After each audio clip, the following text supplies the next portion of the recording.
I learned long ago that silence can be mistaken for weakness. People see the worn jacket, the old car, the way I lower my eyes instead of raising my voice, and they assume they understand my worth. I let them. There is a strange freedom in being underestimated. Still, I never imagined that the people closest to my heart would one day be ashamed of me. My daughter, Lena, was my whole world. I raised her alone after her mother died when Lena was just 7. I learned how to braid hair with clumsy fingers, how to pack lunches shaped like smiles, how to stay awake through fevers and heartbreaks. I never missed a school play, even when I stood at the back so she wouldn't feel embarrassed by my plain clothes. I taught her kindness, humility, and the belief that a person's value isn't measured by what they show, but by what they give. Somewhere along the way, the world taught her something else. When Lena introduced me to her fiancé, Victor Hale, I noticed the way his eyes scanned me not as a person, but as a problem. His handshake was limp, his smile thin, like a courtesy extended out of obligation rather than respect.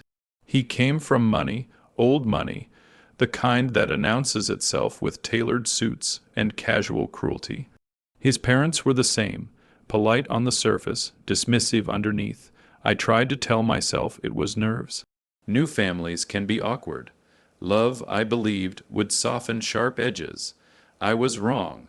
The wedding preparations moved quickly, lavishly. Venues discussed in hushed, excited tones. Guest lists whispered like secrets. Every conversation felt like a door gently closing in my face. I wasn't asked for opinions. I wasn't invited to planning dinners. Lena grew distant, always busy, always rushing off to another fitting, another meeting, another life where I didn't seem to belong. Then came the moment that changed everything.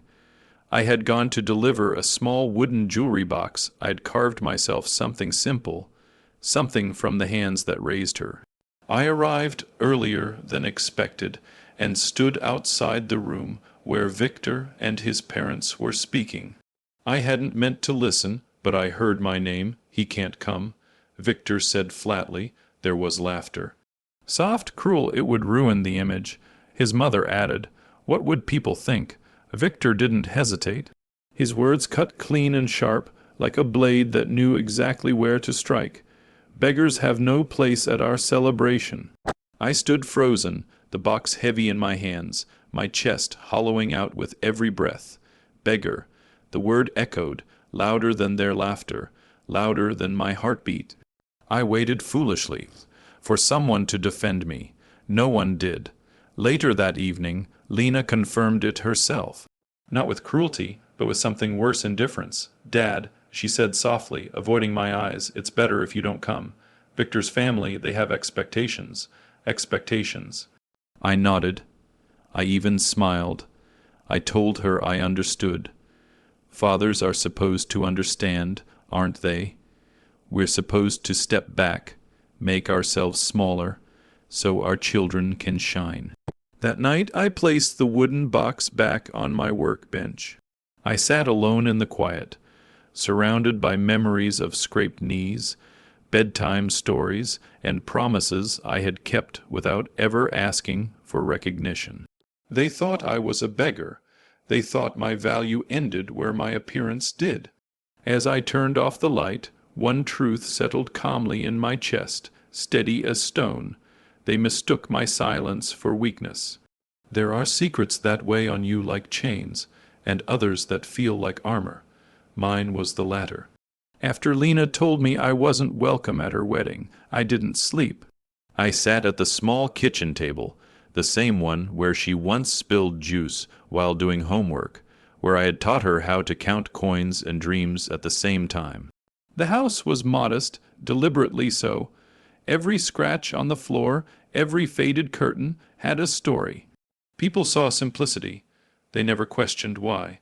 They never thought to ask. Years earlier, after my wife died, I had buried myself in work, not to escape grief, but to survive it. I built companies quietly, invested patiently, and refused publicity. Wealth is loud when it wants admiration. I wanted peace. I learned quickly that money shows you who people truly are, so I hid it, not out of shame, but out of control. When Victor entered Lena's life, I saw ambition in him, sharp, hungry, impatient.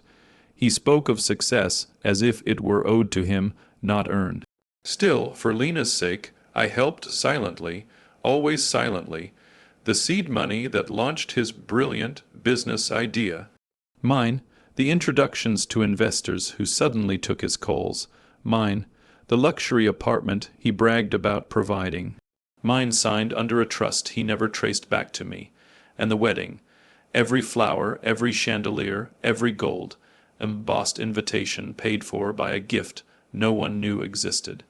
$10 million set aside years ago, meant to ensure my daughter's happiness, a father's final safety net. A blessing wrapped in anonymity. I never wanted credit. I only wanted respect. The morning after Lena's call, a message arrived. Short, carefully worded.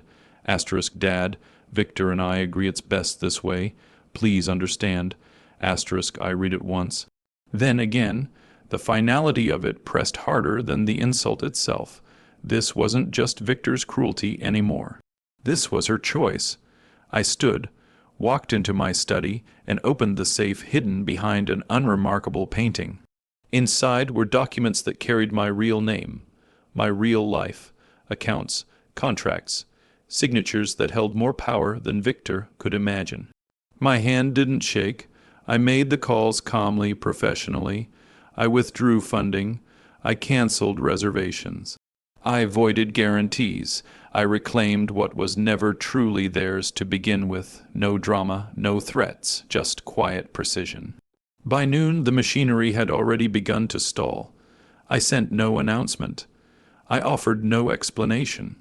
That evening, I poured myself a single glass of whiskey and looked around the humble room once more. If I was a beggar, then I would live like one with dignity, not desperation. They had taken my place as a father. So I took back my gift. Outside, the city buzzed with anticipation for a wedding that no longer had a foundation. And somewhere across town, people were still celebrating, unaware that the ground beneath their perfect day was already cracking. I raised my glass to the silence, let them discover the truth on their own. Chaos does not arrive all at once. It begins with small, inconvenient cracks easily dismissed, easily blamed on others. 3 days before the wedding, Victor's phone began ringing before sunrise. At first he ignored it.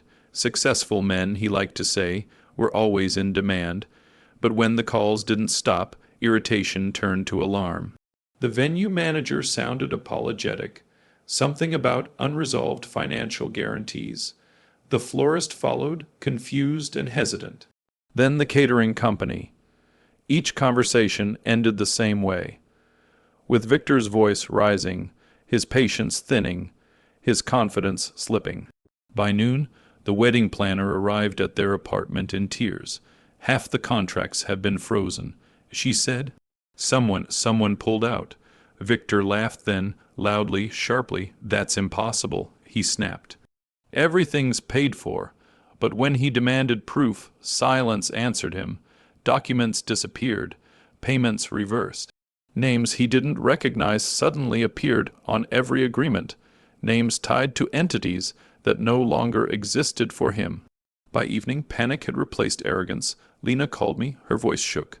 Dad, you know what's happening? I closed my eyes, not in anger, but in mourning.